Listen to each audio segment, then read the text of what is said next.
प्रिय छात्रों नमस्कार। एनसीईआरटी गणित कक्षा 10वीं में आपका स्वागत है। आज हम लोग प्रश्नावली 6.1 को सॉल्व करेंगे। तो आइए सबसे पहले प्रश्न पढ़ लेते हैं। इसमें दिया गया है कोष्टकों में दिए गए शब्दों में सही शब्दों का प्रयोग करते हुए रिक्त स्थान भरिए। तो इसमें हमें कुछ रिक्त स्थान भरना है और ब्रैकेट में हमें शब्द दिए गए हैं जिनमें से कोई एक हमें भरना है। जैसे आप यहाँ पर देख सकते हैं कि यहाँ पर दो शब्द दिए गए हैं, सर्वांग सम या समरूप। तो इन दोनों में से कोई एक हमें यहाँ पर भरना है। यहाँ पर भी हमें समरूप और सर्वांग सम दिया गया है, तो इन दोनों में से कोई एक भरना है। इसी तरीके से समद्विबाहु और समबाहु में से भी कोई एक भरना है। तो ये सभी हमें दिए गए हैं। तो सबसे पहले तो हम एक एक करके इन सभी को भरेंगे और इनको समझते भी चलेंगे। जैसे पहले नंबर पर हमें दिया गया है कि सभी वृत्त खालिस्तान होते हैं। ध्यान रखना है, सभी वृत्त खालिस्तान होते हैं। तो यहाँ पर हमें भरना है कि सर्वांग सम है या समरूप है, दो में से कोई एक भरना है। तो इसका आंसर तो होगा समरूप, लेकिन कैसे होगा इसको समझ लेते हैं। सर्वांग सम का मतलब क्या होता है और समरूप का मतलब क्या होता है, ये हम पहले इंट्रो वाले वीडियो में भी देख चुके हैं।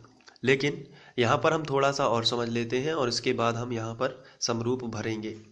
जैसे अगर हमारे पास दो वृत्त हों ए और बी, तो आप यहाँ पर देख रहे हैं कि दोनों वृत्तों की जो त्रिज्याएं हैं वो दोनों की बिल्कुल समान है। इसका मतलब ये है कि ये वाला वृत्त अगर उठाकर इसके ऊपर रख दिया जाए तो ये वाला वृत्त पहले वृत्त को पूरी तरीके से ढक लेगा। इसका मतलब है अगर पहले वृत्त पर दूसरा वृत्त अध्यारोपित किया जाए, अध्यारोपित करना यानी इसके ऊपर रखना, तो ये पहले वृत्त को पूरी तरीके से ढक लेगा। अतः ये दोनों वृत्त कैसे हैं, सर्वांग सम हैं।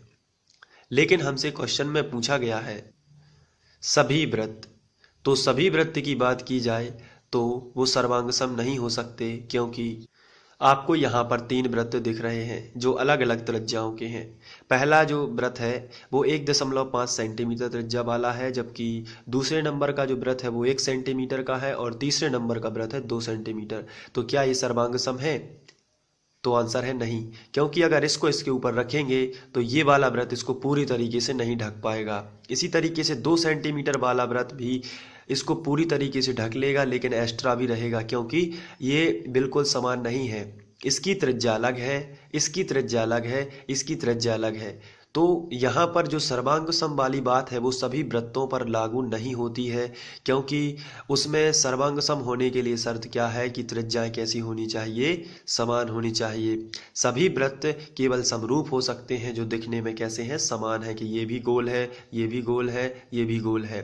तो ये कैसे हैं, समरूप हैं। लेकिन हम ये बिल्कुल भी नहीं कह सकते कि सभी वृत्त कैसे हों, सर्वांग सम हो। सर्वांग सम का मतलब बिल्कुल साइज में एक जैसे हों। यहाँ पर आप देख रहे हैं समरूप हैं। समरूप का मतलब वो दिखने में तो समान है लेकिन उनके साइज अलग अलग हैं। तो यहाँ पर जो क्वेश्चन था वो था सभी वृत्त खालिस्तान होते हैं, तो सभी वृत्त सर्वांग सम नहीं हो सकते, क्योंकि सभी वृत्तों की साइज अलग अलग होती है, इसलिए वो कैसे होंगे, समरूप होंगे। तो हम यहाँ पर भरेंगे समरूप। तो भर देते हैं। तो इस तरीके से हमने भर दिया। अब सेकंड देख लेते हैं, सभी वर्ग खालिस्तान होते हैं। इसमें भी वही केस लगेगा, सभी वर्ग खालिस्तान होते हैं, समरूप या सर्वांग सम। तो बिल्कुल वैसा ही लिखना है कि सभी वर्ग सर्वांग सम नहीं हो सकते, क्योंकि वो एक से नहीं होते हैं। किसी की भुजा ज़्यादा होगी, किसी की भुजा कम होगी। आइए इसको देख लेते हैं।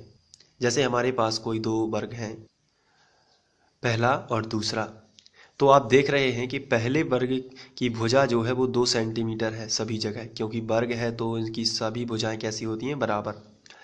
यहाँ पर भी आप देख रहे हैं एक वर्ग है जिसकी प्रत्येक भुजा भी 2 सेंटीमीटर की है। तो ये दोनों वर्ग कैसे हैं, सर्वांग सम। लेकिन ये दोनों ही बस सर्वांग सम हैं। लेकिन क्वेश्चन में हमसे कहा गया है सभी वर्ग होते हैं, तो सभी वर्ग तो सर्वांग सम नहीं हो सकते, क्योंकि अगर हम चित्र में और देखें तो यहाँ पर आपको 3 वर्ग दिख रहे हैं। पहला वर्ग 2 सेंटीमीटर भुजा वाला है, दूसरा वर्ग भी 2 सेंटीमीटर भुजा वाला है। इसका मतलब दोनों वर्ग जो है वो तो सर्वांग सम है। लेकिन सभी वर्गों की बात की जाए तो कोई ऐसे वर्ग होंगे जो 3 सेंटीमीटर भुजा वाले होंगे, कुछ 4 सेंटीमीटर भुजा वाले होंगे। तो यदि इनको अगर इस वाले वर्ग को इस पर रख दिया जाए तो इसको पूरी तरीके से ढक लेगा, इसके बराबर है क्योंकि ये। लेकिन अगर हम 3 सेंटीमीटर वाले को रखेंगे तो इसको नहीं ढक पाएगा या फिर एक्स्ट्रा हो जाएगा। तो हम कह सकते हैं कि सभी वर्गों पर ये बात लागू नहीं होती है कि सर्वांग सम हो, क्योंकि उनकी जो भुजाएं होती हैं वो अलग अलग होती हैं। जैसे ये 3 सेंटीमीटर वाला वर्ग है, अब यदि एक आध और वर्ग ले लेते हैं, जैसे ये है 4 सेंटीमीटर वाला वर्ग, तो आप देख सकते हैं कि ये बिल्कुल समान नहीं है, क्योंकि इनमें भुजाएं अलग अलग भुजाओं वाला वर्ग है। ये 4 सेंटीमीटर भुजा वाला वर्ग आप देख रहे हैं, ये 3 सेंटीमीटर भुजा वाला वर्ग आप देख रहे हैं, और ये आपने देखे 2 सेंटीमीटर के। तो सभी वर्गों की यदि बात की जाए एक तरफ से तो ये केवल दिखने में ही समान है कि इसमें भी 4 भुजाएं हैं, इसमें भी 4 भुजाएं हैं, इसमें भी 4 भुजाएं हैं और इसमें भी 4 भुजाएं हैं। लेकिन हम ये कहें कि इनकी माप बिल्कुल एक सी है तो ये गलत होगा, क्योंकि इनकी माप अलग अलग है। कोई 4 सेंटीमीटर वाला है, कोई 3 सेंटीमीटर वाला है, कोई 2। तो हम कहेंगे ये दिखने में तो सेम है, तो इसका मतलब ये समरूप तो है, लेकिन इनकी माप एक सी नहीं है, इसलिए ये सर्वांग सम नहीं है। तो हम वहाँ पर समरूप भरेंगे। तो यहाँ पर जो हमसे पूछा गया था सभी वर्ग खाली स्थान होते हैं, तो हम भरेंगे सभी शब्द आया इसलिए हम समरूप, सभी शब्द आया इसलिए समरूप, क्योंकि सभी पर यह बात लागू नहीं होती कि वो सर्वांग सम हो। तो इसलिए यहाँ भी क्या भरा जाएगा, समरूप। अब इसके बाद बात करेंगे तीसरे रिक्त स्थान की। इसमें दिया गया है सभी खाली स्थान त्रिभुज समरूप होते हैं। तो इसमें फिर एक बार सभी शब्द आ गया है, सभी में सर्वांग सम, लेकिन यहाँ पर हमें ना तो सर्वांग सम लिखा हुआ है और ना ही समरूप लिखा हुआ है, इसमें कुछ और ही दिया गया है। तो सभी खाली स्थान त्रिभुज, तो आपको बताना है कि समबाहु त्रिभुज समरूप होते हैं कि समद्विबाहु त्रिभुज। तो समबाहु त्रिभुज की यदि बात करें तो एक ऐसा त्रिभुज होता है जिसमें सभी भुजाएं एक सी होती हैं। अगर हम बात करें समबाहु त्रिभुज की तो इसकी समबाहु यानी कि सम यानी समान, बाहु माने भुजाएं, जिसकी सभी भुजाएं बिल्कुल समान हो। आप चित्र में देख सकते हैं कि जितनी इसकी ए बी है उतनी ही बी सी है और उतनी ही सी ए है। तो इसकी सभी भुजाएं कैसी हैं, समान हैं, और साथ ही साथ इसके कोण जो होते हैं वो 60-60 अंश के होते हैं। ये समबाहु त्रिभुज की विशेषता होती है। तो यहाँ भी 60 डिग्री का बनेगा, यहाँ भी 60 डिग्री का बनेगा और यहाँ पर भी 60 डिग्री का। कहने का मतलब ये है कि समबाहु त्रिभुज में कोण भी बराबर होते हैं और भुजाएं भी बराबर होती हैं। तो अब यदि बात की जाए समबाहु त्रिभुज की, तो समबाहु त्रिभुज जो होता है वो एक समबाहु त्रिभुज, लेकिन सभी समबाहु त्रिभुज की बात की जाए तो वो अलग अलग माप के हो सकते हैं। यहाँ पर भी आप देख रहे हैं कि 3-3 के हैं, तो ये दोनों त्रिभुज कैसे हैं, समरूप हैं। लेकिन साथ में होता क्या है कि इनकी भुजाएं भी बराबर हैं। लेकिन यदि बात की जाए सभी समरूप त्रिभुजों की, तो समरूपता की शर्त जो होती है वो समबाहु त्रिभुज पर लागू हो जाती है, क्योंकि समरूपता की शर्त जो है वो है संगत कोण बराबर होने चाहिए। तो मैंने अभी आपको बताया है कि समबाहु त्रिभुज के संगत कोण ये होते हैं, समबाहु त्रिभुज का प्रत्येक कोण हमेशा 60 अंश का ही होता है। तो यहाँ पर भी 60 बनेगा, यहाँ पर भी 60 बनेगा और यहाँ पर भी 60 बनेगा। इसी तरीके से यहाँ पर भी कोई भी समबाहु त्रिभुज हो उसमें जो एंगल होता है वो 60 डिग्री का ही होता है। तो यहाँ पर भी 60 अंश का कोण बनेगा। अब ये हम दोनों किसी भी सभी समरूप त्रिभुजों के लिए, सभी समबाहु त्रिभुज के लिए, किसके लिए, सभी समबाहु त्रिभुज के लिए हम समरूप क्यों बोलेंगे, क्योंकि ये समरूपता के नियमों का पालन करते हैं। जैसे समरूपता के नियम होते हैं कि इनके संगत कोण कैसे होने चाहिए, बराबर, संगत कोण बराबर होने चाहिए और संगत भुजाएं अनुपातिक होनी चाहिए।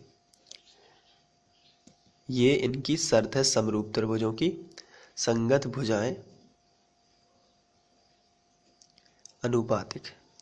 तो हम चेक कर लेते हैं इसमें क्या ये इन दोनों नियमों का पालन करता है। तो आंसर है बिल्कुल करेगा, क्योंकि यहाँ पर कोण ए कोण पी के बराबर है। आप यदि ध्यान से देखें तो इनका संगत कोण ए जो है इसका संगत क्या है, कोण ए का संगत कोण पी है और ये आपस में 60-60 के हैं। कहने का मतलब इसी तरीके से कोण बी कोण क्यू के बराबर है और कोण सी कोण आर के बराबर है। तो पहली जो शर्त है इस पर ये खरा उतरता है, यानी कि संगत कोण इसके बराबर है। अब चेक कर लेते हैं जरा क्या दूसरी जो शर्त है इस पर ये काम करता है या नहीं। तो देख लेते हैं, संगत भुजाएं अनुपातिक होनी चाहिए। इसका मतलब ये है कि ए बी इसकी संगत भुजा, पहले त्रिभुज की भुजा जो ए बी है इसके संगत क्या है, पी क्यू। तो मैं लिखूंगा यहाँ पर ए बी बटे पी क्यू।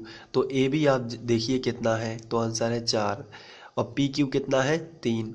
तो ए बी बटे पी क्यू का अनुपात है 4/3। अब यहाँ पर बी सी देख लेते हैं, BC की संगत कितनी है QR। तो BC बटे QR हमें मिलेगा, ये भी 4/3 ही मिलेगा।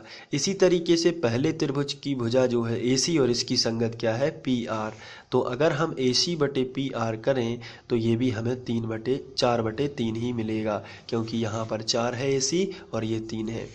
कहने का मतलब है कि ये संगत भुजाएं समान अनुपात में है, जितना ए बी बटे पी क्यू 4/3 का है उतना ही बी सी बटे क्यू आर का अनुपात भी 4/3 है, और ए सी बटे पी आर यानी संगत भुजाओं का अनुपात भी 4/3 है, यानी सभी संगत भुजाएं समान अनुपात में है। तो इसलिए हम बोल सकते हैं दोनों त्रिभुज क्या होंगे, समरूप होंगे। और ये दोनों ही नहीं, सभी समरूप त्रिभुज जो है वो समरूप होंगे, सभी समबाहु त्रिभुज जो है वो समरूप होंगे, क्योंकि ये समरूपता के नियमों का पालन करते हैं। चलिए आगे बढ़ते हैं। तो यहाँ पर हम भर लेंगे कि सभी समबाहु त्रिभुज जो होते हैं वो समरूप होते हैं। तो हम यहाँ पर भरेंगे समबाहु, समद्विबाहु नहीं भरना है आपको, केवल क्या भरना है, समबाहु।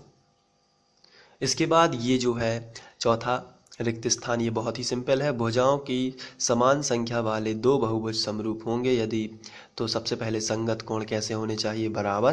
कोण समरूपता की शर्त ही होती है संगत कोण बराबर, मैंने अभी आपको बताया है। और संगत भुजाएं कैसी होनी चाहिए, समानुपाती। तो ये है समरूपता की शर्त, कोई भी बहुभुज हो तो इस तरीके से आप इसको लिख सकते हैं। तो ये थे रिक्त स्थान। अब इसके बाद हम लोग प्रश्न क्रमांक 2 करेंगे। तो देख लेते हैं प्रश्न क्रमांक 2 क्या है। तो प्रश्न क्रमांक 2 में कहा गया है, निम्नलिखित युग्मों के दो भिन्न भिन्न उदाहरण दीजिए। युग्मों का मतलब होता है जोड़ा, तो यानी कि दो हमें उदाहरण देना है। पहला, समरूप आकृतियाँ। समरूप आकृतियाँ कौन कौन सी होती हैं ये आपको बताना है।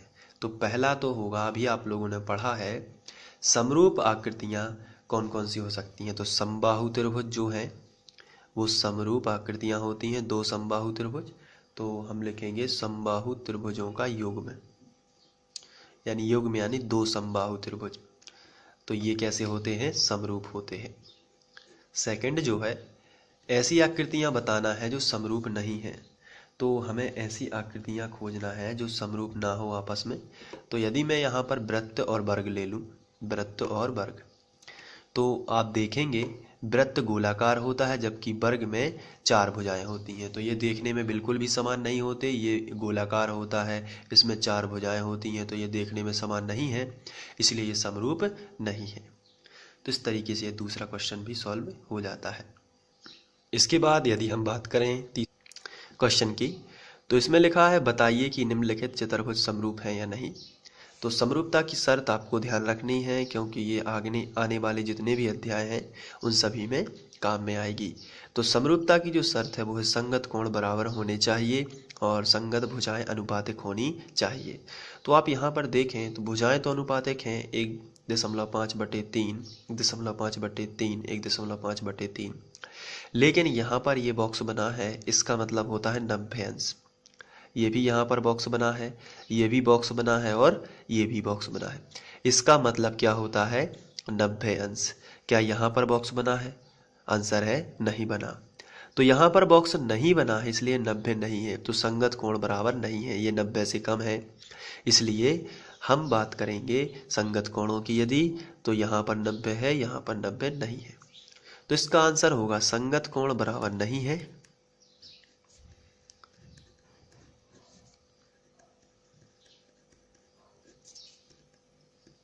इसलिए दोनों चतुर्भुज समरूप नहीं है।